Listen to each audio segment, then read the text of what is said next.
పెద్దిని ఎదిరించలేక గసగస వణికిపోతున్నారు. థూ, ఏం బతుకులురా మీవి! పెద్ది ఏమైనా పెద్ద పులి అనుకున్నారా ఏంటి? పెద్దిని చూసి అంతగా భయపడుతున్నారు. చచ్చు ఎదవల్లారా, నోరు తెరిస్తే అబద్ధాలే చెప్తున్నారు. మీకు చేత కాదు కాబట్టి నేను పెద్దిని ఎదిరించే మొనగాన్ని వచ్చాను. తెలిసిందా?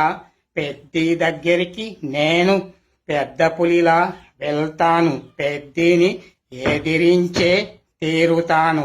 నేను చూడడానికి ముసలివానిగా ఉన్న పెద్దిని ఎదిరించే